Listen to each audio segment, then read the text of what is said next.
Bonjour à toutes et à tous, je suis Julien Chouic, je suis professeur de FLE et co-auteur de la nouvelle méthode pour grands adolescents et jeunes adultes qui s'appelle Colloque chez Samir Éditeur et que je vais vous présenter tout de suite. Avec Marion Meurice, l'autre co-auteur, on est prof de FLE depuis une dizaine d'années. On a enseigné au Mexique, en Pologne, en Équateur. Et si je vous parle de notre parcours, en fait, c'est que les parties pris pédagogiques et la démarche de colloque s'inspirent directement de nos expériences d'enseignants qu'on a essayé de transmettre, de médiatiser à travers ce nouveau support qu'est le livre. C'est un exercice difficile, mais vraiment passionnant hein, d'essayer de transmettre son expérience à travers ce nouveau médium, essayer de se mettre à la place de l'enseignant, des élèves, imaginer ou anticiper une multitude de situations de classe. Et je vous propose de voir ça tout de suite.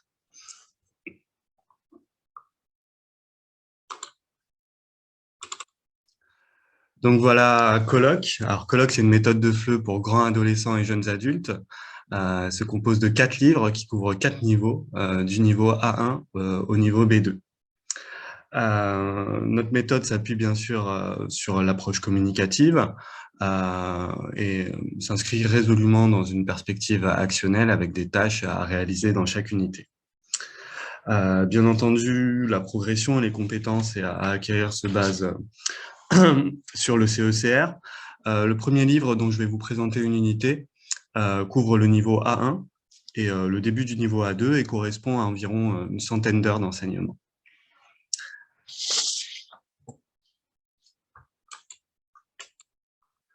Alors dans le colloque, en fait, on va inviter les apprenants à suivre les aventures d'un groupe de jeunes gens d'origine et de milieux sociaux différents qui vivent en colocation à Montpellier.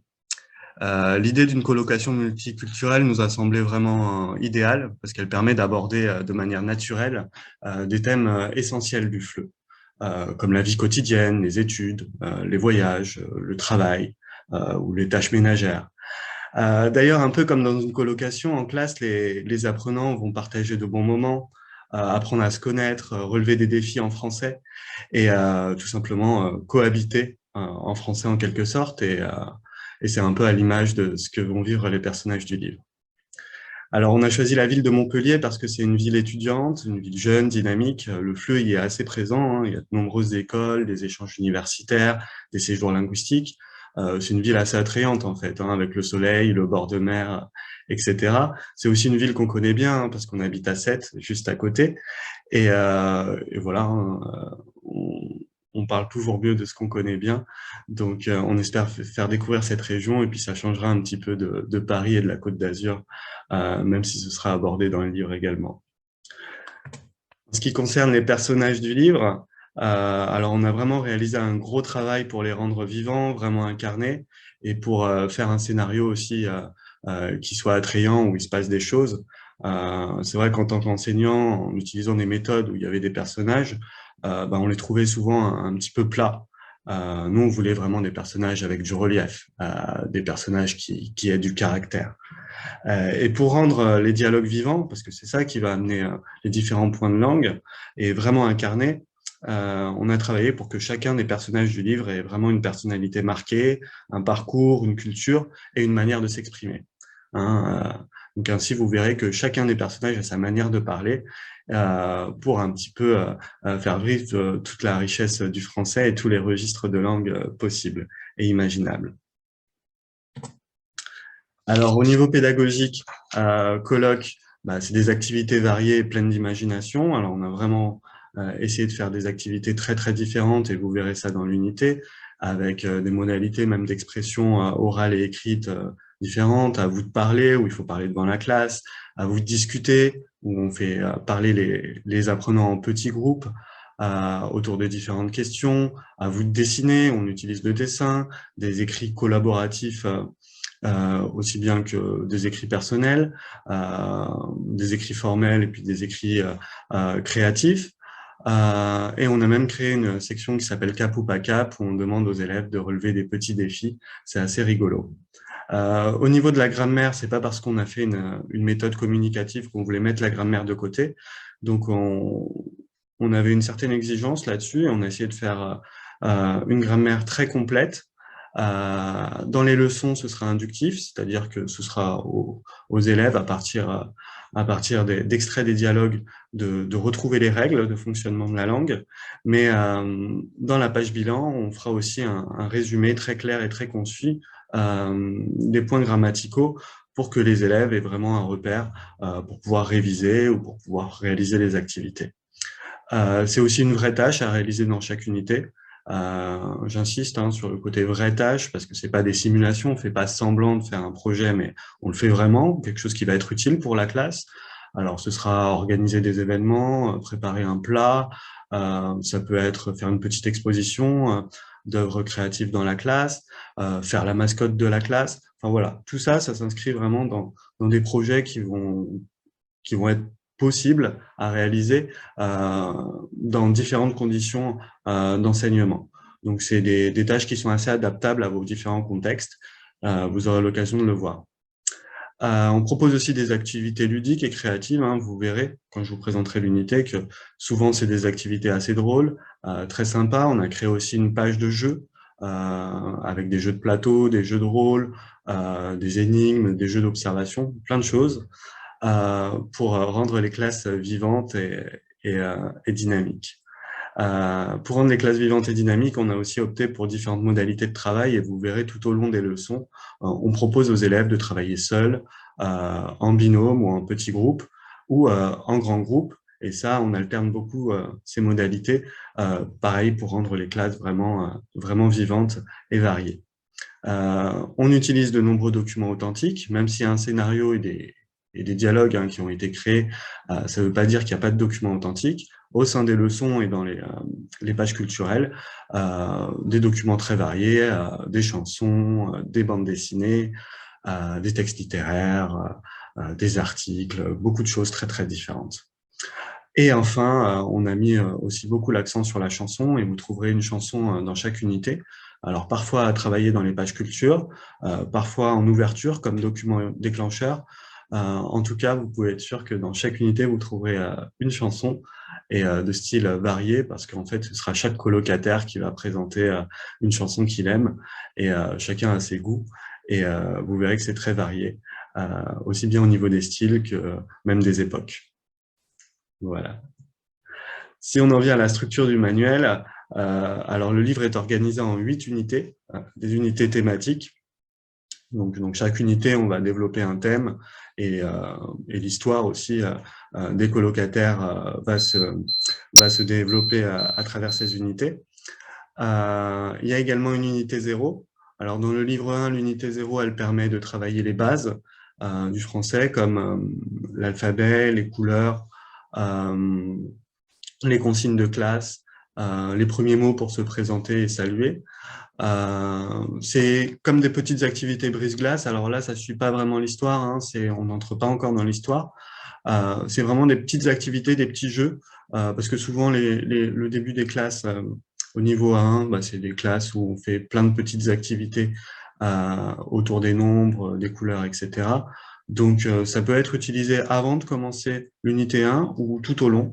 Voilà, c'est assez souple et pour être utilisé à votre sauce.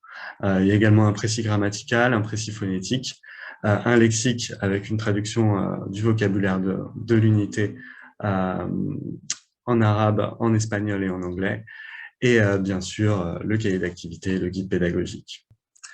Alors voyons voir un petit peu la structure d'une unité. Dans chaque unité, vous trouverez une double page d'ouverture, 2 doubles pages de leçons, donc 4 leçons, une double page de culture, une double page de bilan, une page de jeu et une page de préparation au DELF. Alors ça, je vais vous le montrer très concrètement tout de suite à travers l'unité 1 du livre 1 de colloque, dont voici la couverture. Donc, chaque unité commence par une double page d'ouverture. Alors là, c'est l'unité 1, bien sûr, du livre 1. Donc, c'est là où on va apprendre à se présenter, à saluer, à donner et à demander des informations personnelles, à parler poliment. Ça, c'est les objectifs communicatifs de l'unité que vous retrouverez ici en bas. Vous avez bien sûr une grande illustration qui vous permet de lancer un petit peu la thématique avec vos apprenants. Et vous avez ici le détail de la tâche à réaliser. Alors là, il s'agit de réaliser le calepin de la classe. C'est divisé en 2 sous-tâches que vous trouverez à la fin de la leçon 2 et de la leçon 4. Donc, c'est un travail qu'on va faire au fur et à mesure. C'est pas impossible de le faire d'un trait en fin d'unité pour faire le bilan. Dans le guide pédagogique, de toute façon, on vous donne toujours différentes pistes d'utilisation, que ce soit linéaire ou alternative. En tout cas, dans chaque unité, vous trouverez une action concrète à réaliser en classe. Et on trouve ça important de l'indiquer directement sur la page d'ouverture, parce que avant même de commencer l'unité, ça permet d'indiquer aux élèves qu'il y a un objectif final au travail sur l'unité, quelque chose de concret qu'on va réaliser ensemble, et que tout le travail qu'on va faire dans les leçons va nous amener vers cette tâche. Et avant même de commencer l'unité, on vous propose déjà, pour que les élèves puissent se faire à l'idée de l'action qu'on va leur demander de faire, de parler un petit peu et de mettre en route l'action avec ces questions. Donc là, par exemple, pour réaliser le calepin de la classe, on vous propose de poser cette question. Pour commencer, définissons le format du calepin, papier ou numérique. Et très souvent, en début d'unité, on vous propose une petite mise en route où, pour donner vie à la tâche, pour que les élèves commencent à se l'approprier et pour que vous, en tant qu'enseignant, vous puissiez vous l'approprier dans vos conditions de classe. Donc ça, c'est pour la page de gauche où voilà, on lance un petit peu la machine. Et sur la page de droite, c'est la partie ouverture où on va lancer le thème un petit peu de manière ludique, toujours à partir d'un document authentique. Alors là, il s'agit d'une carte de la francophonie, mais il s'agira souvent d'une vidéo, d'une chanson, de toutes sortes de documents qui vont un petit peu lancer le thème. L'idée, vraiment, dans cette page d'ouverture, alors il y a quelques questions de compréhension autour du document, mais l'idée principale, c'est vraiment de partir des connaissances et des expériences des apprenants, les inviter à les mettre en commun en classe pour ensuite en construire de nouvelles tout au long de l'unité. Et c'est pour ça que dans cette double page, il y aura toujours une place très importante allouée à l'expression orale ou parfois à l'expression écrite et parfois même au dessin. Donc voilà, l'idée, c'est vraiment de lancer la thématique de l'unité et parfois de réutiliser aussi des points de l'unité précédente pour se lancer à la découverte de nouveaux objectifs communicatifs. Après la double page d'ouverture, vous avez donc une double page de leçons. Les leçons, il y en a 4. Donc 4 doubles pages. Vous avez dans une première partie la leçon 1 et la leçon 2, puis une partie culture, ensuite la leçon 3 et la leçon 4. Alors je vous montre un petit peu l'organisation d'une leçon. Chaque leçon va commencer par une petite mise en route que vous voyez ici, où on va demander aux élèves de faire une petite chose ou de décrire une illustration ou une petite question comme ça pour lancer un petit peu le sujet. Alors là, on leur demande de se présenter parce que c'est une petite chose qu'on a déjà vue un petit peu dans l'unité 0. Et ça permet un petit peu de lancer le thème de la leçon. Ça va faciliter aussi la compréhension du dialogue parce que les élèves verront un petit peu de quoi on va parler. Et puis, ça permet d'introduire en fait l'objectif communicatif qui va être celui de la leçon, en l'occurrence ici se présenter. Les leçons sont toujours introduites par des échanges qui peuvent être oraux ou écrits entre les personnages de l'histoire, et c'est ce qui va faire avancer en fait la trame du scénario. Alors, comme vous pouvez le voir, il manque certaines illustrations, hein, c'est pas encore complet, mais je pense que c'est une maquette assez évoluée pour que vous ayez une idée de ce qu'on vous propose dans le colloque. Les leçons donc, sont introduites par un dialogue qui va être écouté ou parfois lu, qui va être transcrit, parfois pas transcrit. Ça dépend, on a essayé aussi de varier les modalités à ce niveau-là.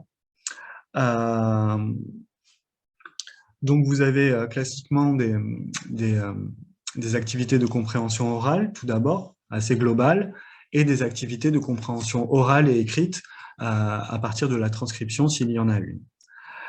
Sur la page de droite, là on est plutôt sur la réflexion sur la langue et la pratique, à partir d'éléments du dialogue ou du texte.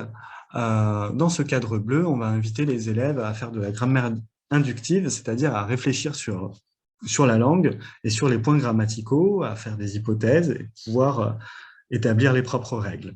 Vous avez également des cadres de conjugaison, des grammaires pour aider les élèves dans leur apprentissage. Dans le livre 1, on a vraiment mis beaucoup l'accent sur la phonétique, c'est-à-dire que dans chaque leçon, vous trouverez des activités de phonétique qui seront plus ou moins prolongées dans le cahier d'activité également.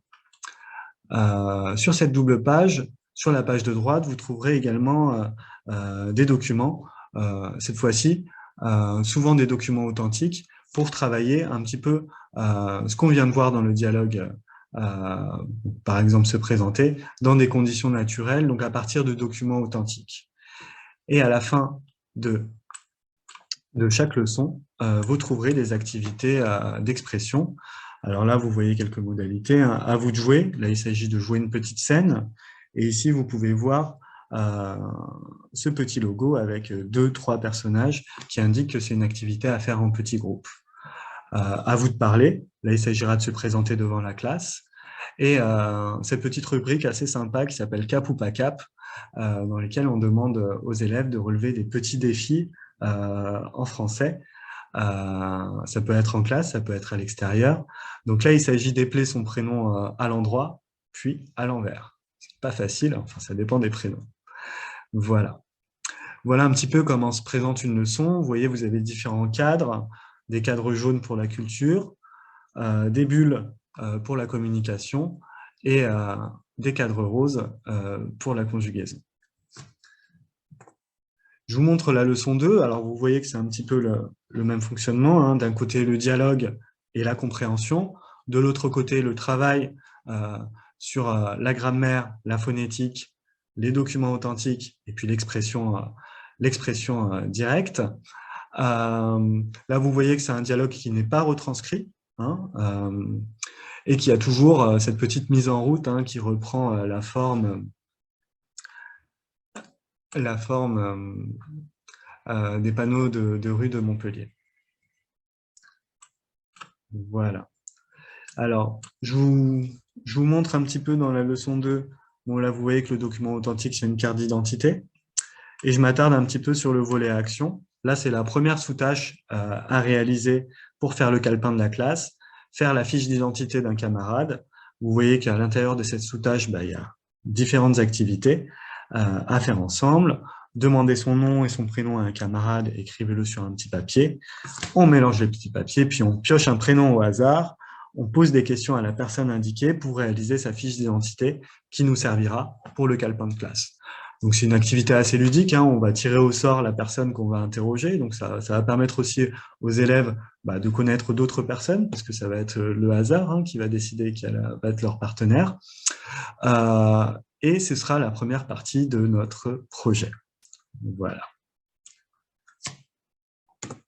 Après la leçon 2 vient la double page de culture. Alors, la page de culture, elle est située au milieu des leçons, comme vous pouvez le voir, et il s'agit de travailler de manière en fait assez approfondie un document authentique, riche culturellement et en lien avec la thématique de l'unité. Alors, on commence en chanson avec Stromae, une chanson qui s'appelle « Bienvenue chez moi hein, », qui n'est pas la plus connue, mais qui est la plus adaptée pour cette première partie et cette première unité, parce que Stromae va nous parler de la Belgique et de son chez lui. À chaque fois, le document va être introduit par un des personnages et va suivre ses goûts. Là, vous voyez, c'est Jalil qui aime le rap, qui aime les textes, qui aime la langue française. C'est lui qui va nous présenter Stromae et on va travailler principalement sur le vidéoclip, hein, sachant que c'est des élèves qui sont à un tout petit niveau. Mais c'est pas parce qu'une chanson peut paraître compliquée ou un texte qui est plutôt élaboré qu'on ne peut pas la travailler dès les petits niveaux. Alors nous, on va se baser sur le vidéoclip pour travailler les couleurs, pour travailler certains symboles, certains vocabulaires en fait basiques, et en même temps, par l'écoute, leur faire découvrir une nouvelle chanson et un artiste qu'ils connaissent sûrement déjà, mais dont ils connaissent sûrement pas cette chanson. Donc, on a des activités variées de compréhension audiovisuelle, puis des activités d'expression, où là, il va falloir présenter Stromae. Donc, on va réutiliser les formes qu'on a vues dans les leçons précédentes, et puis de l'expression orale, où là, cette fois-ci, il va falloir présenter à la classe un artiste de son choix. Et ce qui est intéressant dans ces doubles pages, c'est qu'on va avoir un document culturel ou artistique qui va donner du relief, contextualiser des informations socio-culturelles sur l'autre page. Là, on va découvrir Stromae qui nous parle de la Belgique. Et ben, dans la page suivante, on va voir un petit peu la Belgique de plus près. Et du coup, les deux pages vont un petit peu se répondre, hein, parce que en découvrant la Belgique, on va mieux connaître Stromae, et puis en connaissant Stromae, on va avoir une certaine vision de la Belgique. Donc l'idée, c'est toujours une vision, celle d'un artiste, qui vient donner un peu de l'épaisseur à des informations socioculturelles autour d'un thème. Voilà. Donc, petite activité sur les différents symboles de la Belgique, la géographie, la capitale, etc. Et par la suite, vous voyez, on a une petite activité de dessin où là, on va leur demander de dessiner la carte de leur pays, de placer la capitale et puis de dessiner divers symboles, un peu comme ce qu'on a vu avec la Belgique juste avant. Voilà pour la double page de culture. Continuons avec la leçon 3.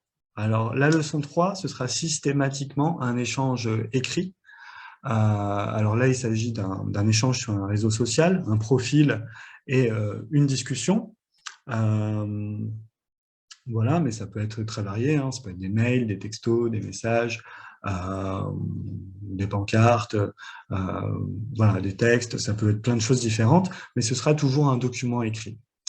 Là, pareil, sur la page de droite, c'est là où on va travailler sur la langue et réutiliser les formes.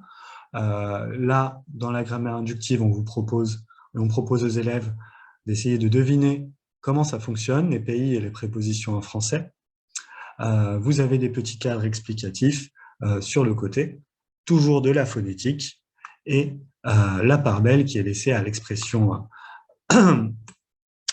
orale et écrite.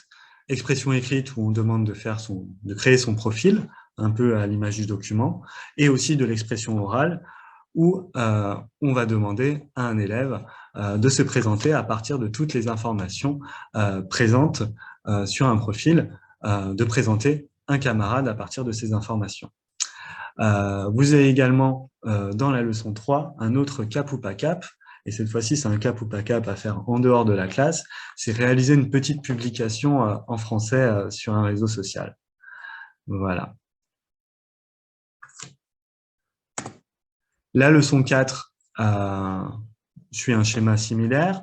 Dans la leçon 4, en fait, on va récapituler à la fois tout ce qui a été fait précédemment, essayer de tout réutiliser, et d'introduire aussi également un nouveau thème. Alors là, il s'agit de parler poliment. Vous voyez ici que la mise en route, c'est de compter ensemble jusqu'à 20, ouais, avec le s'il vous plaît, hein, pour insister sur la politesse, parce que c'est une leçon dans laquelle on va apprendre à compter un peu plus que 20, et on va voir les nombres de 20 à 1000. Tout ça introduit par un dialogue. D'abord qu'on écoute, activité de compréhension orale globale, et puis des activités de compréhension plus détaillées, écrites et orales. Sur la page de droite, vous voyez ici, il n'y a pas d'apprentissage grammatical parce que ça va plutôt être le lexique, hein, vraiment les nombres les choses sur lesquelles on va travailler et la communication avec la politesse, on propose de rigoler un petit peu de la politesse à travers un sketch de Gad Elmaleh sur les formules de politesse. Donc une petite vidéo sympa et bien rigolote. Toujours de la phonétique, hein, avec des schémas de la bouche qui sont bien utiles. Une petite scène à réaliser. Vous êtes secrétaire et vous téléphonez à une personne de la classe choisie au hasard, vous lui demandez son nom, son numéro de téléphone et son adresse email. Bien sûr, vous êtes très poli. Donc, vous voyez une activité qui permet de réutiliser tout ce qu'on a vu précédemment en ajoutant le nouvel élément qui est celui de la politesse. Voilà. Vous avez le point culturel aussi en jaune, où on explique un petit peu dans quelle situation on doit utiliser tu, dans quelle situation on doit utiliser vous. Et la partie action, c'est-à-dire la fin de la tâche. Cette fois-ci, on va créer la fiche de contact de la classe. Donc cette fois-ci, c'est une activité à réaliser en commun. Il va falloir demander et écrire le numéro de téléphone et l'adresse mail d'un camarade et de copier les informations dans la fiche contact de la classe, donc la fiche qui sera pour tout le groupe classe, à partir de ces informations. Donc, vous voyez que là, on réutilise les nombres, ainsi que les questions, demander des informations personnelles, qui sont les choses qu'on a vues leçon 3 et leçon 4. À la fin, on demande de tout finaliser, le calepin, donc les fiches d'identité plus la fiche contact qu'on a complétée, d'en faire quelque chose de joli, un objet qui nous sera utile dans la classe, hein, qu'on peut afficher, qu'on peut laisser tout le temps dans la salle de classe, qu'on peut avoir aussi en version numérique, et qui aura cette utilité pour vous en tant qu'enseignant, de savoir comment contacter les élèves, et puis qui peut être, si vous le souhaitez aussi, laissé à disposition des élèves pour qu'ils puissent se contacter les uns les autres. Après, c'est à vous de voir ce que vous faites de votre projet. Voilà. On passe maintenant à la double page de bilan. Alors, bien sûr, la page bilan, ça permet de récapituler et même d'approfondir les apprentissages de l'unité. Comme je vous l'ai dit, on fait de la grammaire inductive, mais on voulait quand même qu'à la fin de chaque unité soient présents les différentes règles et les points les plus importants, tant au niveau du lexique que de la grammaire et même de la communication. Donc, vous avez ces différents cadres qui vont être le vocabulaire, la grammaire et la conjugaison essentielles de l'unité. Et chaque élève pourra s'y référer à n'importe quel moment en se disant que, voilà, à la fin de chaque unité, il sait qu'il y a les points essentiels de grammaire et de vocabulaire. Et face à ça, on ne voulait pas faire non plus juste une page de bilan avec un récapitulatif des règles de grammaire, mais on voulait ajouter quelque chose de ludique, quelque chose d'amusant. Donc, on a imaginé ces catégories, le vocathlon et le grammaticathlon. Alors, on a utilisé le terme, le suffixe athlon, un peu comme dans un décathlon, pour dire que c'est une succession d'épreuves, plus ou moins compétitives. Et en fait, c'est ça l'idée, hein. C'est des petites activités à faire souvent en groupe, à l'oral. Hein, donc, il ne s'agit pas, pour le vocabulaire ou la grammaire, d'exercices à trous ou ce genre de choses. Ça, c'est de la systématisation et c'est dans le cahier d'activité. Là, c'est des activités à faire tous ensemble, en classe, pour réviser les points principaux de vocabulaire et de grammaire. Alors, vous pouvez imaginer utiliser cette page dans le cadre d'une séance de révision, avant une évaluation, par exemple, où vous allez demander aux élèves, vous allez faire une séance de révision collective à base de tout petits jeux comme ça sur les différents points de vocabulaire et différents points de grammaire. Vous pouvez utiliser aussi certaines activités comme brise-glace au début de chaque séance, histoire de revoir un point de vocabulaire ou un point de grammaire qui a été vu lors de la séance précédente. C'est à vous de voir en fait comment vous souhaitez adapter cette page. En tout cas, vous avez ici beaucoup d'activités qui sont très rigolotes et qui sont à faire tous ensemble à l'oral en groupe. Voilà. Et la page bilan se termine toujours par une grande activité d'expression orale ou d'expression écrite et parfois les deux. Alors là, on a imaginé un grand jeu de rôle qui s'appelle Soirée de gala, où on va demander aux élèves d'imaginer qu'on est à un grand gala à l'ambassade de France. Et d'abord, on va leur demander de créer leur personnage. Donc nom, prénom, âge, nationalité, langue parlée, ça va nous permettre de revoir un petit peu tout ce qui est compléter un formulaire. Ils vont créer leur personnage, hein, donc ce ne sera pas forcément leurs informations personnelles. Et après, on va imaginer que ces différents personnages qu'ils ont créés vont se retrouver à un grand gala à l'ambassade de France.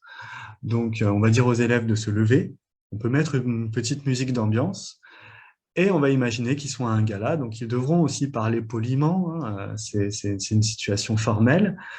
Ils vont se lever, ils vont marcher, ils vont rencontrer les autres personnages et se présenter les uns les autres. Voilà, donc là, c'est un petit jeu de rôle sympa qui fait participer tout le monde et voilà, qui leur demande aussi de faire preuve un peu d'imagination. Et c'est pour ça qu'on leur demande de compléter la fiche d'identité un peu avant, pour pas les prendre au dépourvu, hein, pour qu'ils aient un petit peu de la matière et que l'activité puisse bien se dérouler et soit assez rigolote. Voilà. Je termine par la dernière double page. Alors, comme vous voyez, on a créé une page spécialement dédiée aux jeux. Et ça, on y tient parce qu'on aime beaucoup les jeux. Et je pense que les élèves aussi. Donc, c'est toujours un succès de proposer des jeux en classe, hein. On a tous en tête un petit peu les yeux qui s'écarquillent des élèves quand on leur dit qu'on va faire un jeu. En général, ça marche plutôt bien. Alors, le jeu, c'est du plaisir, ça permet de retravailler des points de vocabulaire ou de grammaire, mais c'est pas seulement ça, hein, c'est des modalités de travail aussi. Et c'est un exercice intéressant parce que c'est à travers le jeu, les élèves vont pouvoir parler, communiquer vraiment dans des situations réelles. Et on va avoir des échanges informels entre les élèves, que ce soit sur les règles ou sur la progression du jeu, qui a gagné, les petits commentaires, tout ça, qui sont des situations où on va essayer de les pousser à utiliser le français et à vraiment se l'approprier de manière naturelle. On a vraiment essayé de faire des jeux très différents. On a beaucoup travaillé sur cette page. On vous propose des jeux de plateau, des jeux de société détournés. On a pensé à des touches écoulées, des verbes pronominaux, des puissances 4, des verbes, du qui est-ce, des petits chevaux des temps du passé, des grands jeux de rôle, des chasses au trésor, il y a des énigmes, il y a des jeux d'observation. Donc, il y a toutes sortes de jeux très, très, très, très différents et qui vous demandent pas en fait d'avoir un matériel spécifique, tout au plus avoir des dés et des pions. Donc, je pense que c'est quelque chose qui est tout à fait réalisable. Et vous avez les plateaux, quand c'est un jeu de plateau, par exemple un jeu de loi, vous aurez le plateau sur cette page que vous pourrez photocopier par exemple pour faire jouer vos élèves dessus, ou directement sur le livre, c'est peut-être mieux de les photocopier. Enfin, ça, ce sera à vous de voir. Dans cette unité, on a vu les chiffres, on a beaucoup vu les nationalités, donc on vous propose 2 jeux. Le premier, c'est un bingo. Alors, on a créé une grille de chiffres. On demande aux élèves d'entourer 6 chiffres qui vont être leurs numéros. Et sur les pistes audio, on va écouter le tirage. Et puis, le premier qui a ces 6 numéros a gagné. Le deuxième, donc là, c'est plutôt un jeu compétitif à jouer seul. Là, c'est un jeu en équipe qui s'appelle Question pour un francophone, qui est un petit clin d'œil à une émission télévisée bien connue. On va demander aux élèves de former une équipe, donner un nom à leur équipe, un pays, hein, ça permet de retravailler aussi ces formes-là, d'inscrire leur prénom sur le petit ticket, et ensuite, on va écouter sur les pistes des questions qui vont ressembler à celles qu'on peut trouver dans Questions pour un champion, où il va falloir retrouver une ville ou un pays. Donc, les élèves notent leurs réponses et puis à la fin, on voit quelle équipe a gagné. Et puis, ça permet de voir les expressions « j'ai gagné »,« j'ai perdu » en classe et puis de passer un bon moment tout en retravaillant des points de vocabulaire et de grammaire essentiels de l'unité. Enfin, on termine par la page de Delphes. Alors, bien sûr, on a décidé de mettre une page de Delphes à la fin de l'unité, hein, parce que c'est un bel objectif à réaliser pour les élèves. Dans cette page Delphes, on a essayé de s'approcher au maximum de ce que les élèves pourront trouver le jour de l'examen. Marion et moi-même, les 2 co-auteurs, nous sommes habilités depuis une dizaine d'années à faire passer le DELF, on est examinateur-correcteur, donc on a préparé de nombreux groupes un peu sur tous les niveaux à la préparation du DELF, et on suit ça de près. Donc on a essayé de vous faire une page qui soit la plus proche possible de ce qui peut se passer au DELF. Vous voyez, même dans les pistes audio, on a mis les 30 secondes pour lire les questions, la première écoute, les 30 secondes de pause entre les différentes questions et la seconde écoute. Donc voilà, l'idée c'est vraiment de mettre les élèves dans des conditions qui vont être le plus proches possible de celles qu'ils vont rencontrer le jour de l'examen. Dans chaque page DELF, vous trouverez une compréhension, un exercice de compréhension, orale ou écrite, et un exercice de production, écrite ou orale. Dans le cahier d'activité, il y a d'autres activités de type DELF, des compréhensions écrites, des compréhensions orales et des activités de production. Voilà, ces pages sont actualisées et prennent en compte la nouvelle formule du DELF qui prévaut depuis 1 ou 2 ans. D'autre part, vous avez également des petits conseils avec ces bulles de pensée qui varient dans chaque unité, qui sont des petits conseils pour les élèves le jour de l'examen. Là, par exemple, vous savez, je lis bien les questions avant d'écouter, je complète toutes les informations. Donc, dans chaque unité, il y aura de nouveaux conseils bien avisés pour se préparer au mieux au DELF. Bref, Colloque, c'est une méthode qui vous propose un univers singulier, avec des personnages vraiment incarnés et une histoire intéressante. Au niveau pédagogique, Colloque, c'est des activités variées et des supports aussi très très variés pour des classes vivantes et dynamiques. Pour terminer, je dirais que Colloque, c'est aussi une méthode qui est souple, que vous pouvez adapter facilement à votre contexte d'enseignement, parce qu'une méthode, c'est avant tout un outil. Donc là, vous aurez un outil complet que vous pouvez utiliser de différentes manières en fonction de vos objectifs, de vos élèves et de vos envies. Il me reste plus qu'à vous dire à bientôt dans la colloque. On emménage à la rentrée 2022. N'hésitez pas à suivre l'actualité de Samir sur Facebook. Vous pouvez également consulter nos autres collections, parce qu'on fait des méthodes de FLE également pour les enfants, pour les préados, pour les adolescents. Donc, n'hésitez pas à voir tout ça sur notre site internet samireditor.com. Pour les questions de distribution, vous pouvez contacter Céline @samireditor.com. Et n'hésitez pas à nous suivre également sur Facebook. Vous aurez toutes ces informations dans le descriptif de la vidéo, je pense. Voilà, à bientôt dans la colloque.